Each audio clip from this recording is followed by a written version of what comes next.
Doctor Ved Prakash Tandon. जी हाँ, एक ऐसा नाम जो कि अंतर्राष्ट्रीय रामलीला महोत्सव आयोजन समिति के अध्यक्ष होने के नाते रामलीला महोत्सव को भगवान राम की पवित्र धरा अयोध्या से प्रारंभ कर ओरछा, ऋषिकेश होते हुए अब कुरुक्षेत्र में रामलीला महोत्सव का आयोजन किया। आपने कहा कि उक्त आगामी महोत्सव कहाँ होगा यह प्रभु श्री राम की इच्छा पर निर्धारित करता है, लेकिन इनके द्वारा आयोजित इस कार्यक्रम को लेकर मुख्य अंश आपके समक्ष प्रस्तुत हैं।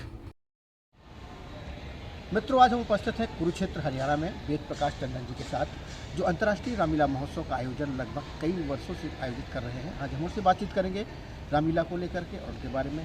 टंडन जी, आपका हमारे चैनल में बहुत बहुत स्वागत है। बहुत बहुत धन्यवाद। टंडन जी, ये जो कुरुक्षेत्र में इस बार आप रामलीला करवा रहे हैं, इसके पहले भी आपने कई रामलीलाएँ कराई, लगभग कितने सालों से आपका दौर चल रहा है?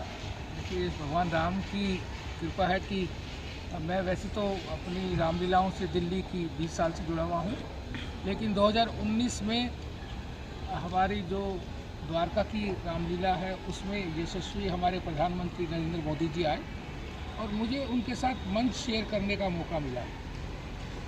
हाँ, इसे उन्हीं की प्रेरणा से हमने जो है देश के स्कूली बच्चों और गुरुकुल के बच्चों को तैयार किया और 2020 से हमने रामलीला का मंचन किया। जिस समय हमारे माननीय प्रधानमंत्री ने अयोध्या में भूमि पूजन किया, उसी साल हमने अयोध्या में सरयू नदी के किनारे लक्ष्मण घाट पर हमने रामलीला का भव्य मंचन किया, जिसे उस टाइम क्योंकि कोरोना काल था, करोड़ों राम भक्तों ने उसको दूरदर्शन के माध्यम से देश में और हमारे विश्व में अनेक जगह पर देखा। लगभग कितने सालों से आप कर रहे हो? कहाँ कहाँ अभी तक आपके रामलीला का मंचन हो चुका है?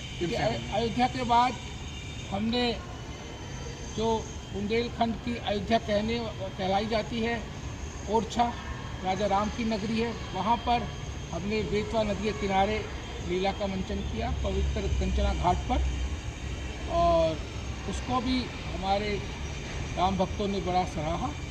और ये 2021 की बात है और हमें बहुत अच्छा लगा ओरछा मध्य प्रदेश में बुंदेलखंड में इतना भव्य वहाँ का स्वरूप था भगवान श्री राम का, राजा राम का। और वहाँ हमने न केवल लीला की, हमारे बच्चों ने सभी दार्शनिक और धार्मिक स्थानों के दर्शन भी। उसके बाद फिर ऋषिकेश और कुरुक्षेत्र।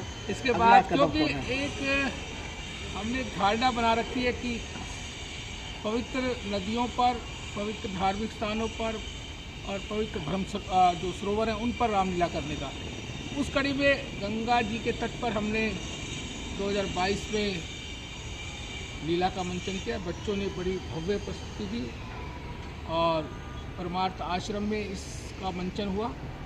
स्वामी चिदानंद जी के सानिध्य में हुआ और उनकी देखरेख में बच्चों ने एक बहुत ऐसा उनके वो पल थे, ऐसे क्षण थे, इतना सुंदर गंगा का किनारा और परमार्थ आश्रम जैसी जगह और स्वामी जी का सानिध्य। तो अब ऋषिकेश कुरुक्षेत्र में है, अगला पड़ाव कहाँ होगा? देखिए, ये तो भगवान राम जाने या हनुमान जी जाने कि कहाँ पड़ाव होगा, क्योंकि हम कभी भी कोई चीज़ निश्चित नहीं रखते। हमें तो सिर्फ वहाँ से हुक्म मिलता है कि कहाँ पे करनी है, वहाँ हम पहुँच जाते हैं। और कुरुक्षेत्र में बड़ा अद्भुत स्थान लगा, यहाँ पर महामंडलेश्वर परम पूज्य स्वामी ज्ञानानंद जी महाराज जी के सानिध्य में गीता ज्ञान संस्थान में ये भव्य कार्यक्रम रामलीला का बच्चे कर रहे हैं और यहाँ के गुरुकुल के बच्चे भी उस कार्यक्रम में हमारा हिस्सा है। तो जिस तरह से पहले रामलीलाओं का दौर होता था तो एक तरह से बड़ा क्रेज़ था, लेकिन बीच में एक गिरावट सी आई, पर अब जिस तरह से आप रामलीलाओं का मंचन करवा रहे हैं बड़े बड़े शहरों में, धार्मिक स्थलों में, तो किस तरह का रिस्पॉन्स मिलता है लोगों को? देखिए, अब धर्म के प्रति जो है देश में एक जागरूकता पैदा हुई है। जो धर्म हमारा था सदियों से है, लेकिन उस पर जो कार्य हो रहे थे बड़ी धीमी गति से हो रहे थे। जब से माननीय प्रधानमंत्री नरेंद्र मोदी जी आए हैं 2014 से, उसके बाद तो देश में लगातार धर्म के इतने बड़े बड़े कार्य हो रहे हैं और ख़ुद वो इतने धर्म को मानने वाले हैं वो हर एक स्थान पर जाते हैं, धार्मिक स्थान पर। जैसा राजा होगा प्रजा वैसी ही होगी। तो राजा को का अनुसरण प्रजा कर रही है। और इस टाइम जो हमारे यहाँ युग चल रहा है, मैं तो इसको बहुत सबसे बढ़िया युग कहूँगा। अमृतकाल चल रहा है, जिसपे इतने बड़े बड़े धार्मिक आयोजन हो रहे हैं। बहुत बहुत धन्यवाद। ये थे हमारे पास प्रकाश टंडन जी, जिनसे हमने बात की रामलीला को लेकर के, और आने वाले समय में कहाँ करेंगे अभी बताया नहीं, लेकिन निश्चित रूप से जैसा कि कहा कि ईश्वर की जैसी इच्छा होगी, जहाँ होगी वहाँ होगी। वेद प्रकाश टंडन जी के साथ मैं कुरुक्षेत्र हरियाणा से राजीव शुक्ला। एक बार फिर हम किसी अन्य शख्सियत के साथ आपको उपलब्ध होंगे। तब तक के लिए नमस्कार।